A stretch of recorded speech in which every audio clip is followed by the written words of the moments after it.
You're listening to Food Rebels, and welcome. This is the podcast that brings you brands, chefs, and live on-air tastings. A show that's dedicated to the more rebellious side of the food world, where we celebrate the people who have challenged the status quo. We'll be giving you a peek behind the curtains and inside the minds of the people who are shaking up our food industry. You know me, I'm the show host, AJ Sharp, taste expert, food writer, great taste food judge, and of course, business owner. I love meeting new people and tasting new foods. So, sit back as we hear more stories from people in food who dare to be different. Welcome if you are joining us from your summer holidays, as we are. Today, we've got a very special guest in, who you may remember from some of our past shows, Samantha Beeny, Sam to us. She has agreed to come on the show very kindly and tell us a very special, very personal story about taking GLP-1 drugs, which I'm sure you will have read about in the press. These are diabetes medications which are very effective for weight loss. They also have some other medical benefits. They also come with a huge number of risks. Some of the brand names you may have heard about in the press, things like Ozempic, Wegovy and Monjaro. And we're going to hear from Sam today. She tells us her very personal story. Sam, welcome to the show. Thank you for coming on. You're so welcome. Thanks for having me. Can you tell us a little bit about yourself and why you started taking the GLP-1 drug? Yeah, of course. So I'm Samantha Beeny, Sam, and basically I work in marketing, PR, social media in the food industry, which is really cool and fun. The reason I started taking the drug was primarily I was doing some research, just kind of on TikTok, looking at food trends as you do, and I kept having pop-ups on, Monjaro and the weight loss and what people are doing with food. And I thought, well, this is really interesting, not thinking that I'd be a target market. But then when I stumbled across the benefits of somebody using endometriosis, using it for endometriosis purposes, it really piqued my interest. So I had surgery back in January to remove some endometriosis, which is an inflammatory condition. It hasn't been around long enough to actually know if it actually has medical claims about endometriosis. But the fact that I had an operation in January, I wanted to try and stop the need for having a further operation. This thing grows back. And so if I can stop that by changing my diet, by taking medication, by doing this kind of stuff, then it was worth an idea for me. I was at the 30 BMI, which is the minimum requirement for weight. I have been unhappy for my weight for a while, but hadn't been in the right kind of brain space to be able to do anything about it. Okay.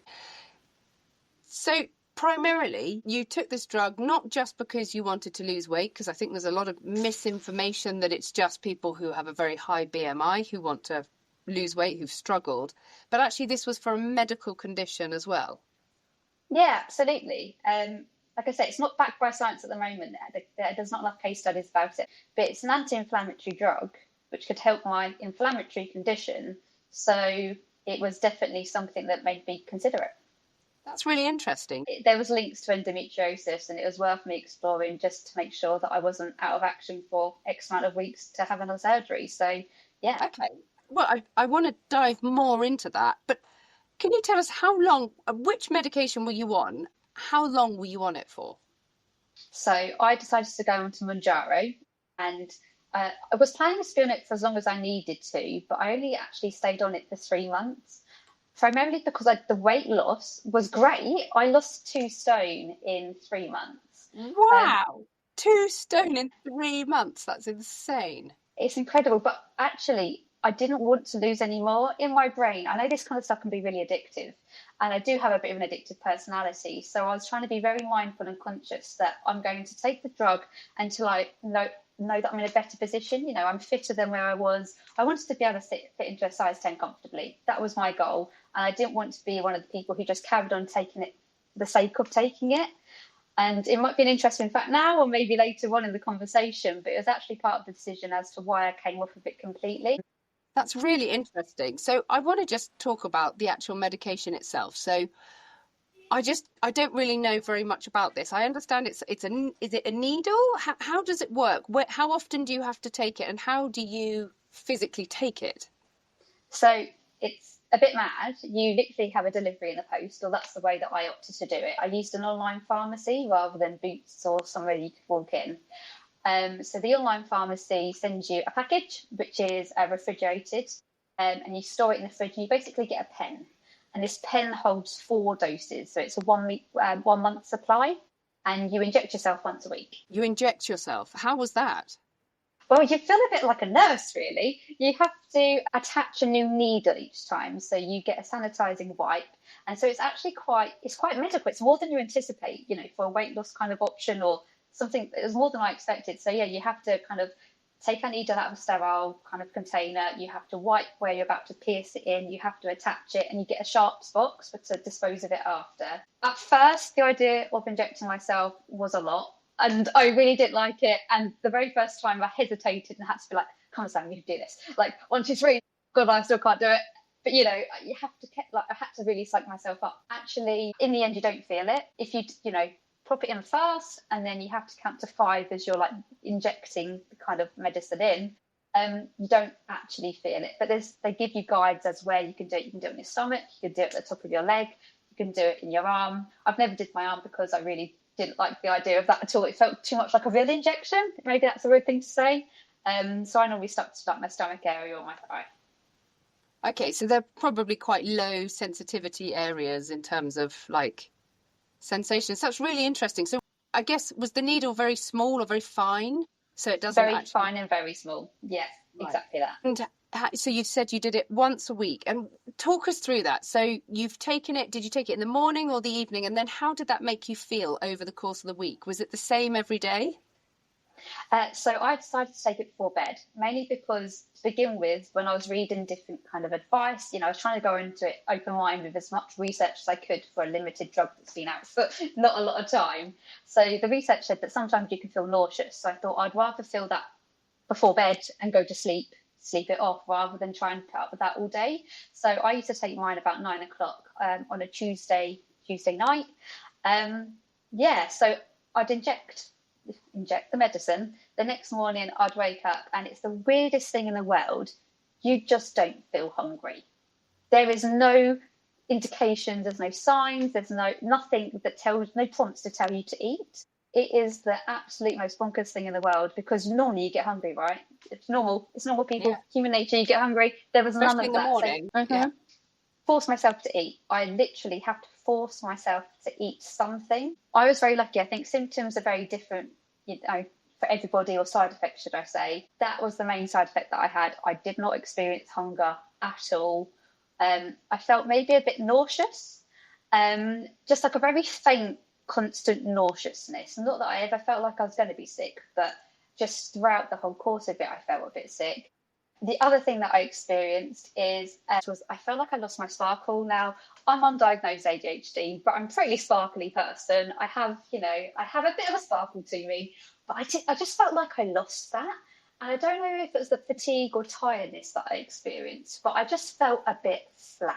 And that's not what I enjoyed. Being in PR marketing, it's a really buzzy environment, and it really suits my normal disposition. But this flatness didn't do that. And I think it was noticeable. My colleagues noticed it, and that wasn't very nice. All the time you were on it, or just certain times of the month, like the weeks? No, constant. It was a constant feeling of just, and maybe it was an ADHD thing. Maybe, I don't know if they've done any kind of studies on it, but it just kind of muted me. It's really interesting. So it was controlling your food, but it was also controlling some of the other bits that make you. Yeah, for sure. But don't forget, you have the water intake on this medication is absolutely intense as well. So you don't have the signals to necessarily want to drink either. That's the same. That's what I experienced. But when I was reading before I took the medication, it was saying how important it was to keep your fluid intake up, just so you didn't have any kidney problems after. Because if the bile builds up in your stomach and your kidneys, then it can create kidney stones. Well, I was trying to stop a medical condition, and I didn't want to create another one. So it was a habit of just making sure I was drinking at least 2 litres of water every day religiously, because I think so many people forget to do it because it's not prompted. And that's when you see so many people in hospital because of medication. So for me, I wasn't going to make that mistake. And it's actually something that's carried through with me, and I still drink 2 litres a day, even though I am off medication now. So it was a great habit to learn. It is a great habit to learn. So you did it for 3 months and you've now come off the medication. Before I ask you about that, though, I wanted to talk about while you were on the medication, what was your relationship with food like? Awful, in a word. Being someone who absolutely adores foods and loves foods and experimenting with foods, eating out, I had a really great relationship with food. Some may say, well, how did you get to a position where you're at 30 BMI then? Well, I feel like that was down to my endometriosis because that can cause weight gain. I never felt like I had such poor food habits that led to me being the weight to the size that I was. And so I still don't believe I ate in a particularly bad way, but I loved food, eating good food. But whilst I was on Monjaro, I had no interest in any food at all. So what I was doing was eating just to live, basically, which is a really weird notion for me. But I was then trying to make smart food choices. So for breakfast, I'd pour some fruit. I'd eat fruit because I know that's good for me. It's going to provide me with some energy. For lunch, I was trying to force down an egg and bagel, a bit of protein, because protein is really important whilst you're on the drug as well. If you lose too much weight too fast, you can lose your muscle mass. And so I was kind of really, really focused on getting protein in.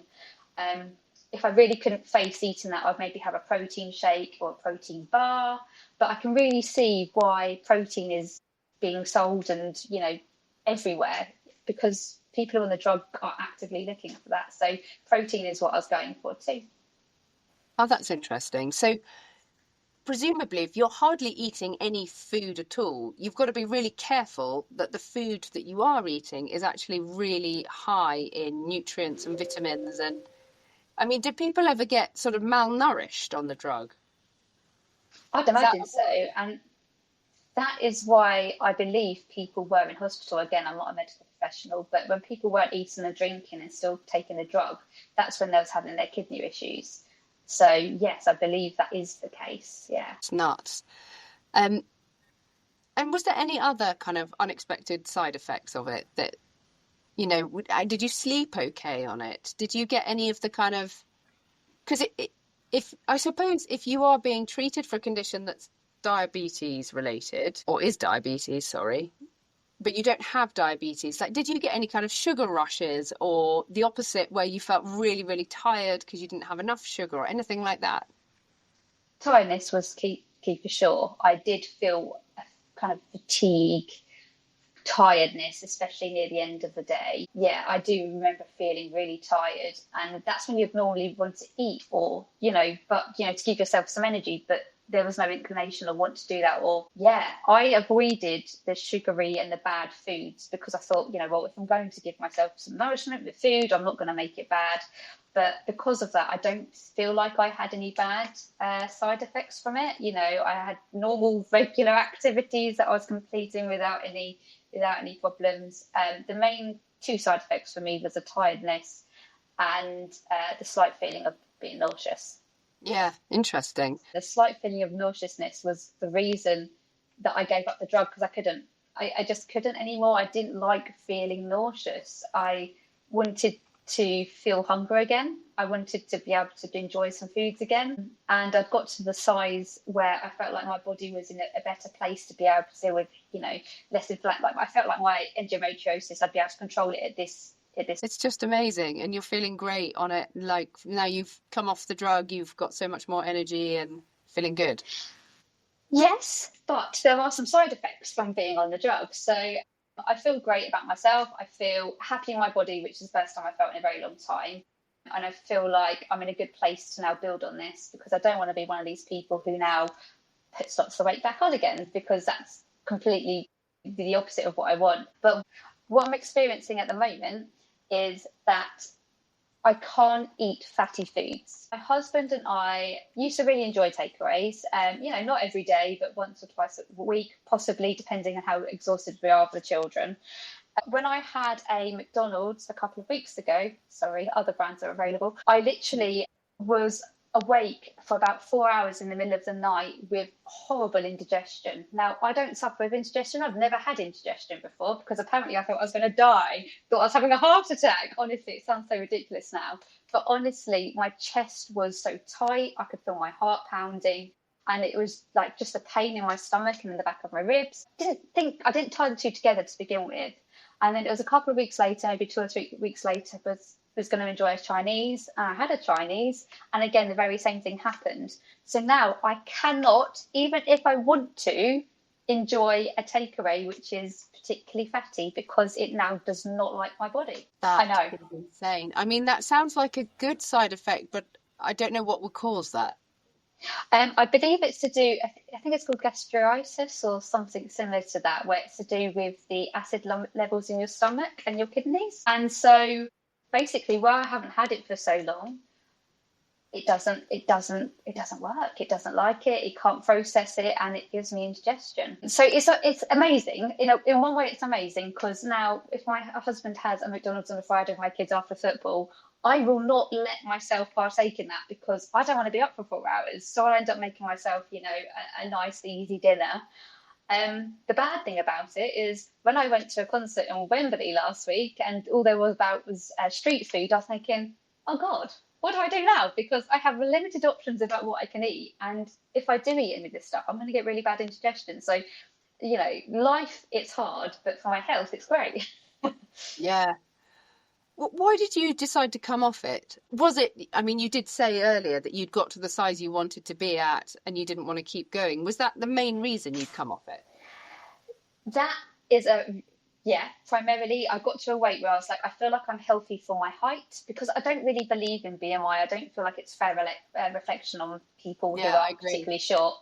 And so I wasn't ever going to really listen to the BMI, but I was looking in the mirror and going, I feel healthy. I can move easier. I regularly do Pilates, and I was feeling stronger. And I thought, no, actually, this is where I want to be. But also that coinciding with the this nauseous feeling that I was feeling constantly, and the tiredness, I was like, I feel like I'm done. I could stay on this. And actually, it's really interesting. I seek some advice from the company who I got Monjaro from, saying, okay, I'm only on 5 milligrams. So the loading dose for you to start off, you're on 2.5. I'd only worked myself up to 5 milligrams. So it wasn't a high dose at all. And that's what gave me the 2 stone weight loss. I didn't have to go, all the way up the ranks. I contacted them saying, look, I'm looking to come off this now. Please can you tell me the safest way for me to do this? Obviously, you shouldn't ever just go cold turkey on a medication. So how do I do this safely? And the reply I got was, well, this is just a maintenance dose for some people. So you can just stay on it forever if you like. And I was like, what? Whoa. So they were trying to get you to just carry on buying it, even though you said you didn't want it anymore.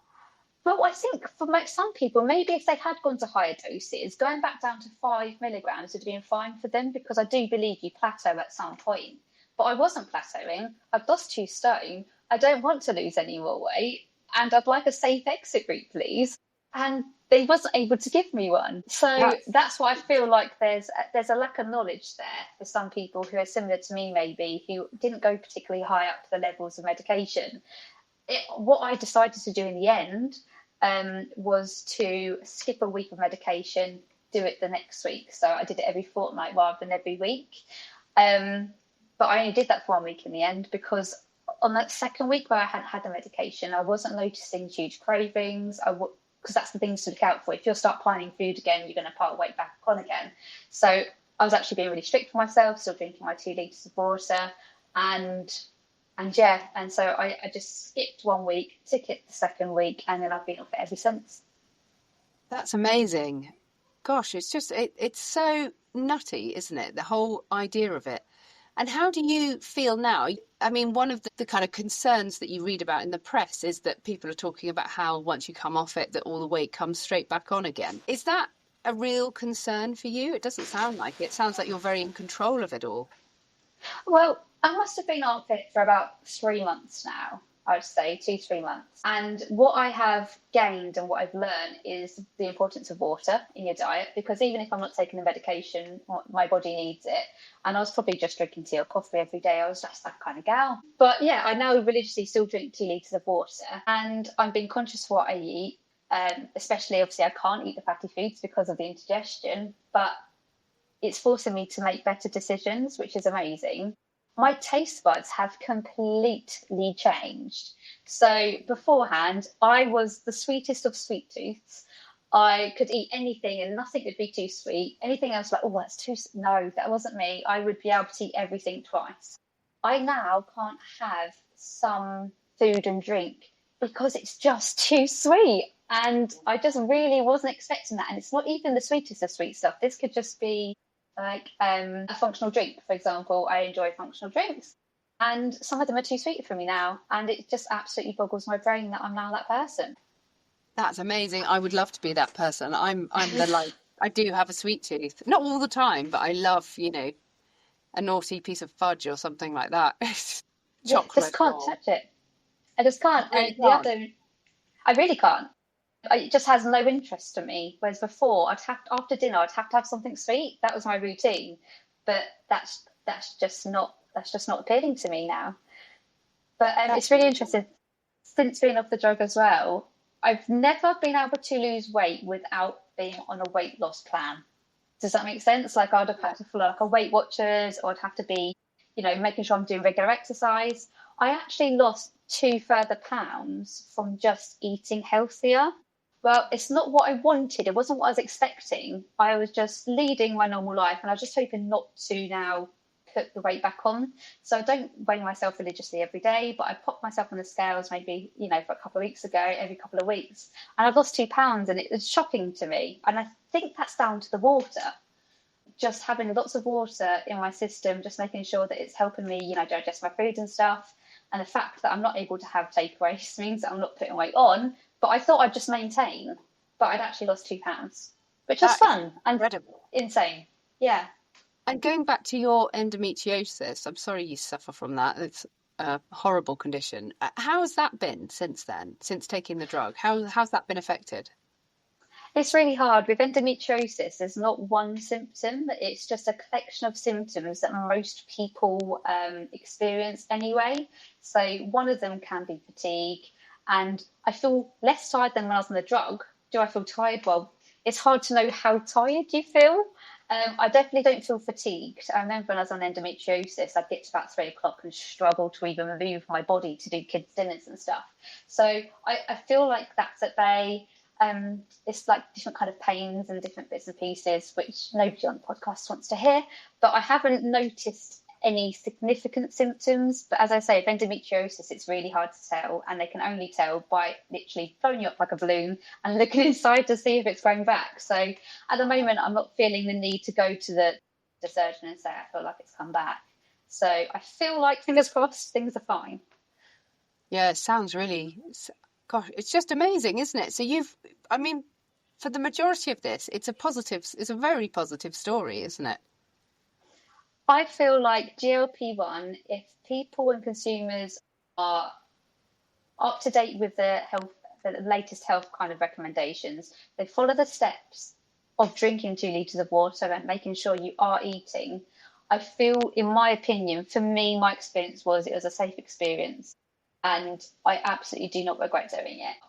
By Lord, please just follow the instructions properly and make sure you do what you say, because otherwise, you see it in the news. There's just so many people who've really bad kind of side effects, and maybe it is unfortunate and it is just a side effect that they've experienced, which isn't correlated. But just follow the steps, do what it says on the tin. Just do your research, make sure it's right for you, and yeah, if for me, I feel like it was right. Yeah, fantastic. That was what I was really going to ask you was what would you say to somebody? But that's it, follow the instructions. And do you think the drugs are being represented honestly in the media? Because everyone's very negative about them and how it's sort of cheating and things like that. I mean, maybe not the media, in fact. Maybe how have people responded when you've told them that you're on it? Have they been supportive or negative Do you know about what? it? It's really interesting. And I think I was having a conversation with somebody the other day. Isn't it really funny when, if you get given medication because you're sick, and so you're -10 because you're sick, and this medication brings you back to a zero, then that's fine, that's amazing, this drug is awesome. But if you're at a zero and you're doing okay, and this drug will help you lose weight so you feel maybe mentally and physically a 10, all of a sudden it's, oh, no, this isn't okay. You've cheated. But, if it's helping everybody's health and well-being, I think it's amazing. And I've had mixed responses. I've only had one real negative to my face, because obviously not everyone's going to do that. somebody who's like a diehard fitness fan who has lost loads of weight in the gym, they felt cheated. And I can understand that. And I do absolutely understand why they may feel like that, because they've put in the work. Whereas all I've had to do is do a jab and, just make sure I'm eating and drinking. So I do understand that. But most people have been positive for me. The fact is, this is available for people to use if they safely, as long as you do it safely, please do it safely. But yeah, so most people have been supportive. Yeah, fascinating. And I suppose the argument, I mean, you say you're at a 0, but you started the show today by talking about your endometriosis and talking about your BMI. So you weren't really at a 0, were you? You actually already had some health conditions. And I suppose long term, for anyone, I suppose, in a similar position or their own story, if you're carrying too much weight, it puts pressure on your heart, on your organs, on your joints, I suppose. Mm-hmm. But there are a lot of very real risks, aren't they? I think diabetic retinopathy, losing your eyesight, losing sensations in the fingers and toes, things like that are very real concerns associated. Well, just remember as well, people perceive you as being a 0 because not everybody who you interact with knows everything about what everyone's going through. So even though I probably was at a -2, maybe, but people don't perceive that. And it's the things that people don't talk about. So I guess just don't judge why people have gone in on it, because you don't necessarily, it may just be for weight loss. And if that is the case, well, they're still trying to better their body. But if it's not for weight loss, maybe it is something else. And so maybe they're not just open to talking about it. And maybe it's for mental health reasons. I can totally empathize. I've done all the different, health regimes and food regimes. And for me, the 5-2 diet has been the only one I've ever been able to do that has helped me to lose any weight. And that is just literally just restricting your calories and trying to move your body a bit more. But I don't know, I suppose when somebody is cross at you because you've made a decision that's been positively impacted your body, kind of says more about them than it does about you, that they're not pleased for you. I think so too. And that's why I just want to empower other people too. Like, that's why I'm kind of here chatting to you. I want to empower people that you don't need to listen to the people who say, oh, you shouldn't do that, because, it's cheating. If it's right for you and you have your reasons, then, do it. If this is what you want, you've researched it and you made the thorough assessments, then don't be scared to do it. It's okay as long as you do it safely. Yeah, I think that's really good advice. Brilliant. Thank you so much for taking the time today, Sam, to come on and tell us your story. I'm sure it's not easy to always kind of share your story. So thank you so much for taking the time. I'm sure lots of people at home are really interested. Yeah, you're so welcome. Thanks for having me. Thank you so much for listening. You've been listening to Food Rebels, which is available on radio stations around the UK and further afield. You can also listen on Apple Podcasts, Spotify and Audible. Please remember to subscribe and rate us with 5 stars or follow us. It makes such a difference, not just to our podcast and radio show, but it really helps to support the guests that come on the show with us. We're also on Instagram at food_rebels. So give us a follow, do get in touch. We love hearing from you and let us know what you think. Thanks so much for joining us and make sure you taste the rebellion.